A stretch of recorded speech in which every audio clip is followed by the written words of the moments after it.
अस्सलाम वालेकुम स्टूडेंट्स। हमने रिव्यू एक्सरसाइज 1 कर रहे थे और आज हम उसका MCQs नंबर 2 करेंगे। जैसे कि आपको पता है कि मैं MCQs के साथ साथ थोड़ा सा इसका मैट्रिसेस का इंट्रोडक्शन भी दे रही हूँ, ठीक है। तो हम इस MCQs के साथ जो इसकी सारी ऑप्शंस हैं आज उनको भी स्टडी करेंगे। तो सबसे पहले हम अपनी मैट्रिक्स की तरफ आ जाते हैं। Square root 2 0 0 square root 2। अच्छा, ये देखें, ये स्क्वायर ब्रैकेट डली हुई है, ठीक है। तो मैट्रिसेस इसी में ही लिखी जाती हैं। अब क्वेश्चन हमारा ये है कि ये मैट्रिक्स इस कॉल्ड डैश मैट्रिक्स। आपने बताना है कि ये कौन सी मैट्रिक्स है। आपको ऑप्शन दी गई हैं, ज़ीरो मैट्रिक्स कहलाती है, यूनिट मैट्रिक्स कहलाती है, स्केलर मैट्रिक्स कहलाती है या सिंगुलर मैट्रिक्स कहलाती है, ठीक है। और थोड़ा सा तवज्जो से मैट्रिक्स को देख लें कि यहाँ पे अंडर रूट 2 है, यहाँ पे भी 2 ही है, इन दो जगहों पे 0 है। अच्छा, तो स्टूडेंट्स यहाँ पे ना एक कंसेप्ट आता है इस मैट्रिक्स को देख के, डायगोनल का। मैं आपको डायगोनल के बारे में बताना चाहूँगी कि डायगोनल किसे कहते हैं। ये जो स्क्वायर रूट 2 और जो स्क्वायर रूट 2 है, इस तरह जो तिरछी लाइन में स्लोप बनता है, इसको डायगोनल कहा जाता है मैट्रिक्स में, ठीक है। तो इसके डायगोनल में स्क्वायर रूट 2 है, ये आपको पता होना चाहिए डायगोनल के बारे में, ठीक है। इसके अलावा स्टूडेंट्स, डायगोनल हो गया, डायगोनल के बाद एलिमेंट्स आते हैं। अब ये स्क्वायर रूट 2 0 0 स्क्वायर रूट 2 ये इसके एलिमेंट्स हैं, ठीक है। और आपको पता होना चाहिए कि इस तरह सीधी लाइन में रोज होती हैं और यहाँ अगर इस तरह स्ट्रेट वर्टिकल लाइंस हों तो वो कॉलम कहलाते हैं, ठीक है जी। तो स्टूडेंट्स, मैंने ये कॉपी पे नोट डाउन कर लिया है क्योंकि मैं आपको सारे ऑप्शंस डिटेल में समझाऊंगी, ठीक है। उससे आप इस MCQs को नहीं बल्कि ये 4 ऑप्शंस से रिलेटेड कोई भी MCQs आता है तो आप उसको सॉल्व कर सकते हैं, ठीक है। पहली ऑप्शन है ज़ीरो मैट्रिक्स। तो सबसे पहले तो हमें पता होना चाहिए कि ज़ीरो मैट्रिक्स होती क्या है, ठीक है। अच्छा, ऐसी मैट्रिक्स जिसके सारे एलिमेंट्स ज़ीरो हों उसे ज़ीरो मैट्रिक्स कहते हैं। ज़ीरो मैट्रिक्स का दूसरा नाम है नल मैट्रिक्स, ठीक है। पेपर में ये डेफिनेशन भी आ जाती है और आपको पता होना चाहिए नल मैट्रिक्स और ज़ीरो मैट्रिक्स सेम है।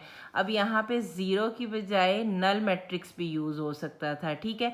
अब ये देख लें, इसके सारे एलिमेंट्स ज़ीरो हैं, ठीक है। अब मैं साथ साथ रोज़ और कॉलम का भी कंसेप्ट क्लियर करूँगी। इस मैट्रिक्स में 2 रोज़ हैं, 2 कॉलम हैं। इस मैट्रिक्स में 1 रो 2 कॉलम है। इस मैट्रिक्स में 2 रोज़ और 1 2 3 कॉलम है, ठीक है। तो ये हमारे पास ज़ीरो और नल मैट्रिक्स है। तो आप अब ज़रा अपना सवाल देखें, क्या इसके तमाम एलिमेंट ज़ीरो हैं? ज़ीरो तो नहीं है, इट्स मीन ये ज़ीरो मैट्रिक्स नहीं है, ठीक है।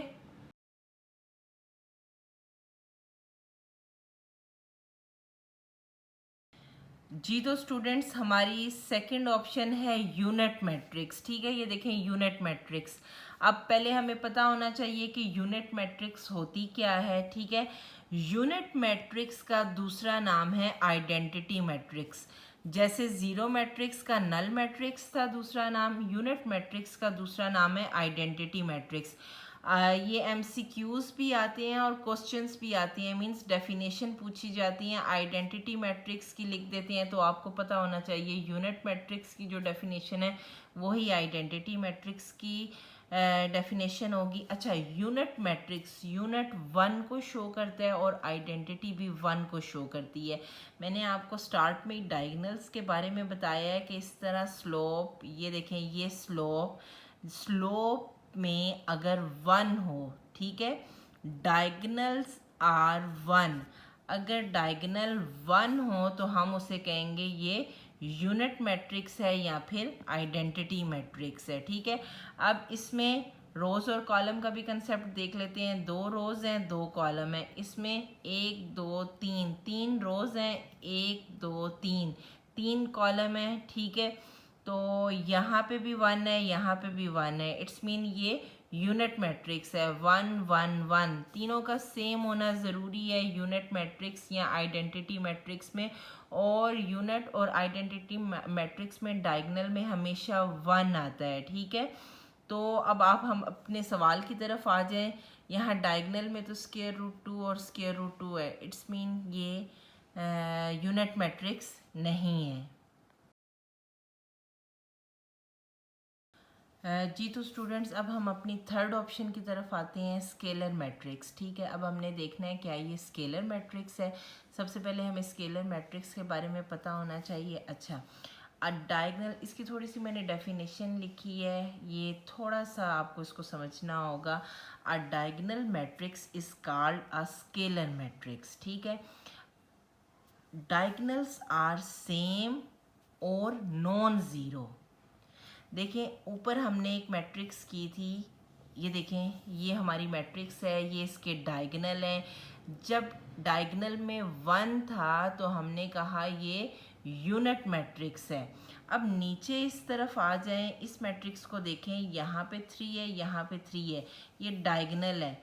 डायगोनल में अगर ज़ीरो के अलावा कोई एलिमेंट यानी के हो जाए, जैसे मैंने यहाँ पे constant multiply by identity matrix mention किया है, ठीक है।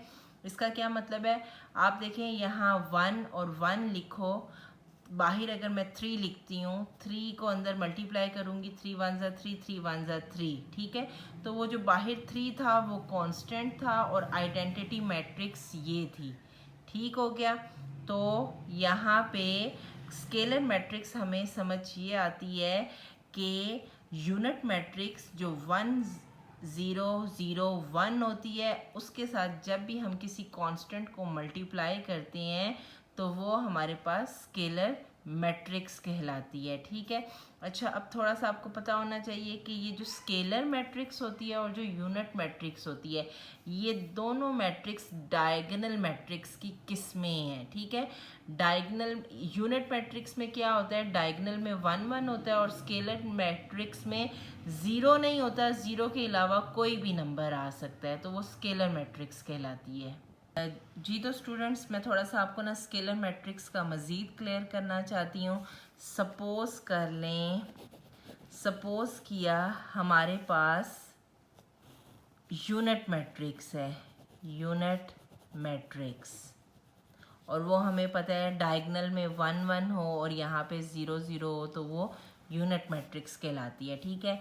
अब हमारे पास एक कांस्टेंट मैंने सपोज़ किया, कांस्टेंट है 3, ठीक है। मैं अब करती हूँ constant multiply by unit matrix.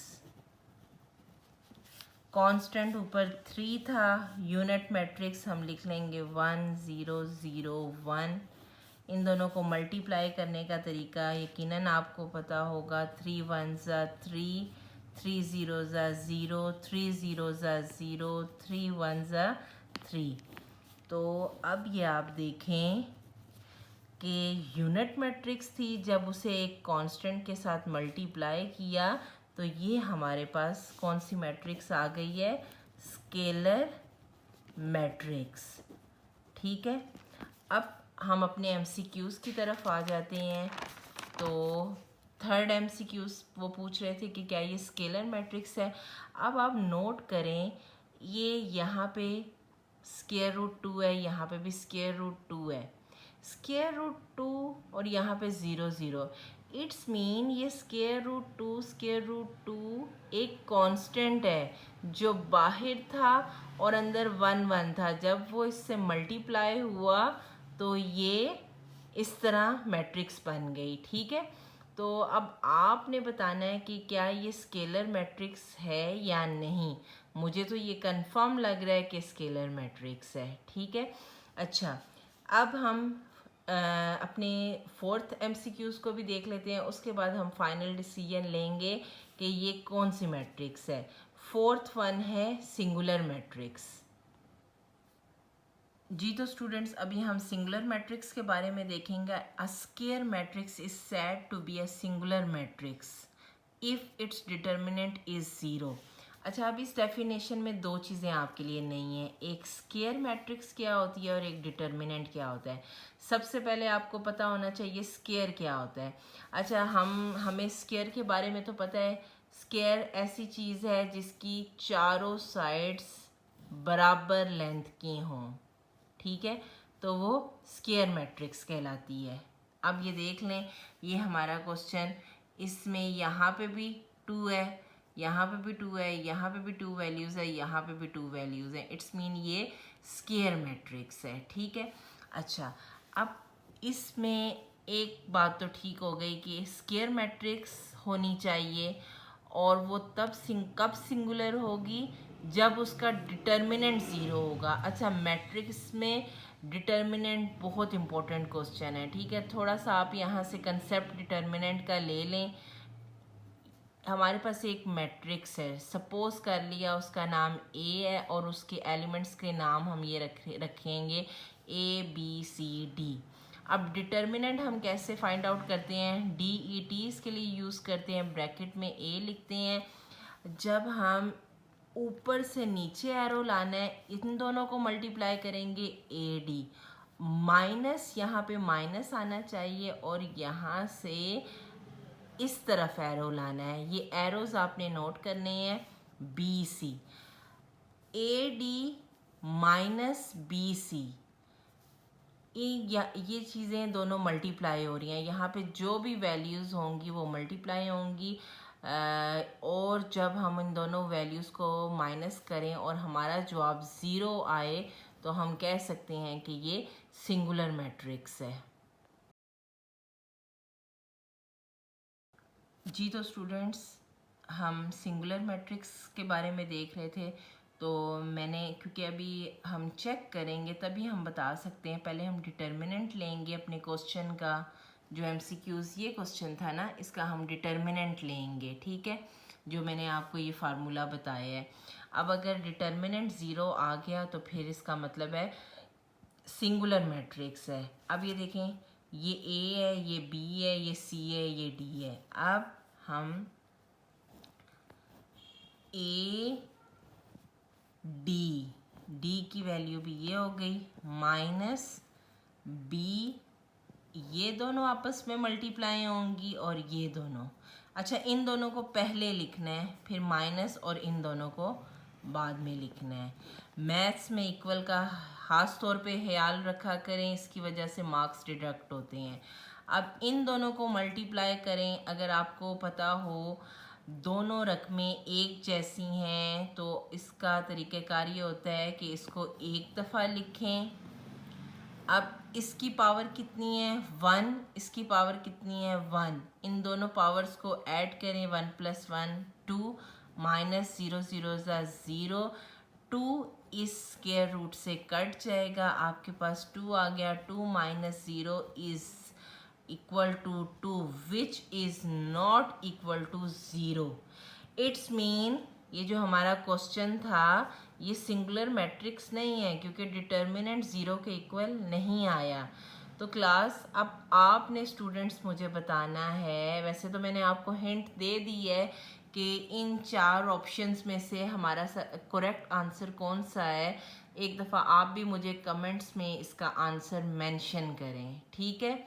और आपको मैंने zero matrix, unit matrix, scalar matrix और सिंगुलर मैट्रिक्स के बारे में बहुत डिटेल में समझाया है। उम्मीद है कि इससे रिलेटेड कोई भी एमसीक्यूज़ आए तो वो आप सॉल्व कर सकते हैं। Thank you so much. Comments में ज़रूर रिप्लाई करें।